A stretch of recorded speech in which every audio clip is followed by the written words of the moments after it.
누가 오더라도 이 집은 전세 사기를 당했을 거라고 생각을 하고 있습니다. 이제 맞벌이를 해야 되는 거죠. 그래서 딸아이를 어린 나이부터 학교에 계속 둬야 되는 거고, 저는 부동산 관련된 일을 하는 사람으로서 굉장히 꼼꼼하게 잘 알아봤다라고 생각을 했는데 전세 사기를 당하니까 그래도 뭔가 좀 더 알아보고 다른 집을 구했어야 되나?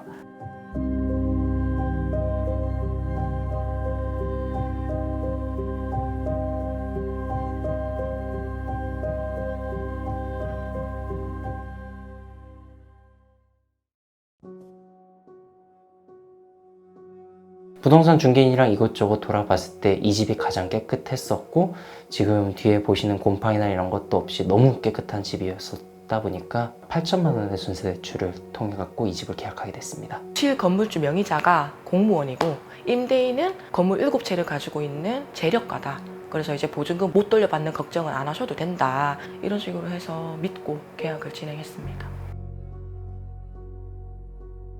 등기부 등본을 한번 떼봤어요. 2022년 1월부로 이제 그전에는 없던 세무서에 압류가 들어와 있는 거예요. 직장에서 그런 사실을 알게 되니까 사실 일이 손에 안 잡히고요. 뭐 손도 부들부들 떨리고 정말 등에 식은땀 나고 섬찟한 그런 상황을 경험을 하면서 되게 많이 두려웠어요. 부동산에서 이제 연락이 왔어요. 이 건물이 이제 위험하고 다른 건물들도 이제 경매에 한 차례씩 넘어가고 있으니까 다른 분들한테 떠넘기고 뭐 빠져라는 식으로 이야기를 했고, 계약 당시에 재력가라고 저희한테 소개했던 것들이 전부 다 거짓이었고 서류 조작된 것들이었더라고요, 보니까. 진짜 별일 아닌 듯이 어머니한테 얘기했는데 어머니는 그래도 많이 걱정하시고 어떻게 해주면 좋겠냐, 근데 해줄 수 있는 게 없다라고 하시면서 더 힘들어 하셨던 것도 있고, 지인들이나 친구한테도 동일하게 별 아닌 듯이 그냥 얘기를 했어요. 오히려 위로받고 괜찮냐 이런 말들이 더 힘들었거든요, 저한테는. 그래서 혼자 있는 시간에는 좀 많이 힘들었던 게 기억이 많이 났네요. 절망적이었죠. 절망적이고 이게 꿈인가? 아무 생각이 안 들었어요. 위경련까지 오면서 응급실까지 가고 하혈도 하고 좀 많이 힘들었죠.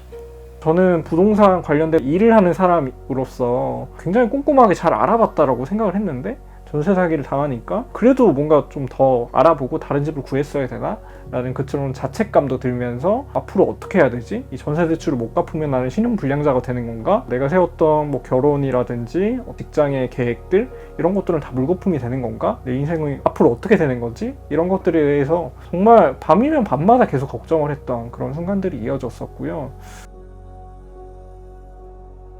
내 집 마련은 상상조차 할 수 없게 되었고, 전 재산을 잃은 것도 모자라서 저희가 모은 자금 4천만 원은 잃었고, 그 나머지 이제 8,500만 원 대출금을 저희가 이제 다 갚아줘야 되는 거죠. 이제 맞벌이를 해야 되는 거죠. 오랫동안 일을 해야 돼요. 그래서 딸아이를 어린 나이부터 학교에 계속 둬야 되는 거고, 딸이 욕심이 좀 많아요. 배우고 싶은 게 많아요. 태권도도 배우고 싶다고 하고 미술, 춤도 배우고 싶다고 하고, 그렇게 이제 보내려고 해도 한 개 보내는 것도 이제 벅찬 거죠.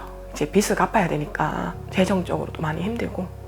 보증금을 못 돌려받는다는 거는 둘째 문제고, 벽에서 올라오는 습기라든지 바닥에서 물이 차오른다든지 곰팡이 이런 부분에 있어서 좀 사람이 살 수 있게 좀 지원이 필요하다고 저는 가장 시급하다고 생각을 하는데, 막상 이 집은 이제 소유권이 집주인에게 있다 보니까 구청이나 시청이나 뭐 어느 곳에서도 소유권자의 허락이 없으면은 지원이 절대 불가능하다라고 돼 있어서 실적으로 제가 도움받을 수 있는 부분이 없어서 이게 가장 시급하고요. 제가 갖고 있는 이제 건축 설계 직업 이외에 술집 알바, 웨딩 알바 이렇게 쓰리잡을 하면서 나날이 정신없이 열심히 살아가고 있는 중입니다. 전세 사기를 당한 거 굉장히 좀 부끄러워하고 이거를 누구에게도 알리기가 어려워한다는 점이죠. 가족에게도 친구에게도 그 누구에게도 말 못해서 혼자서 끙끙 앓고 계시는 분들이 전국에 수만 명이 계실 거고요. 이분들 같은 경우에는 소중한 사람들에 대한 책임감 때문에 말을 하는 걸 너무 어려워하시는데, 그렇게 혼자서 끙끙 앓다가 돌아가신 분들이 지금까지 알려진 것만 8분이 계시고, 특히나 그 지난 5월에 대구에서 돌아가셨던 분은 가정이 있고 아이가 있는 분이셨어요. 그런 일들이 좀 제일 힘든 것 같아요. 지금까지 뭐 제 문제뿐만 아니라 여러 전세 사기 대응 활동을 하면서도 그런 일들을 한 번씩 접할 때 조금 더 열심히 했으면 이 죽음을 막을 수 있지 않았을까라는 그런 생각도 해보게 되면서 좀 많이 힘든 시간을 또 지나가게 되는 것 같습니다. 피해자들은 이런 좀 복합적인 문제, 개인으로서 부담하기 너무 어려운 문제들 때문에 지자체 문도 두드리고 정부의 문도 두드리는데, 그럴 때마다 우리 책임 아니다, 당신들이 알아서 해결해야 되는 거다, 저 부서 가봐라 라고 이렇게 거절의 메시지만 계속해서 경험을 하게 됩니다. 이럴 때 피해자들은 너무 어려워요. 너무 고립되고 방치되었다는 감정을 느끼게 되고, 그렇기 때문에 계속해서 끙끙 앓다가 이게 정신적인 문제로까지 발전을 하기도 하죠. 많은 분들이 전세 사기는 내일이 아니니까 그냥 관심을 밖으로 두시는 경향이 있으신데요. 내가 모르는 주변 지인들이 전세 사기를 당할 수 있다라는 경각심을 좀 알아주셨으면 하고, 이번 캠페인을 통해서 저희 목소리에 귀 기울여 주시는 것만 해도 정말 큰 도움이 됩니다. 전세 사기 피해자들은 삶의 의욕이 많이 떨어져 있는 상황입니다. 그럼에도 불구하고 어떻게 해서든 살아가 보려고 일어서고 있고요. 근데 이거는 저희 잘못이 아니고 누구나 당할 수 있는 피해입니다. 가족이 될 수도 있고 친구가 될 수도 있고 누구나가 피해를 당할 수도 있는 거기 때문에 옆에서 진심 어린 응원과 관심을 많이 가져주셨으면 하는 바람입니다. 저처럼 아무리 꼼꼼하게 부동산 지식을 가지고 서류를 떼보고 알아봐도 피하지 못하는 게 전세 사기입니다. 이 문제는 사실은 전월세를 살고 있는 세입자라면 누구나 겪을 수 있는 그런 문제거든요. 언젠가 당신이 겪게 될 수도 있고 당신의 가족, 친구, 지인 누구나 겪을 수 있는 이 문제에 대해서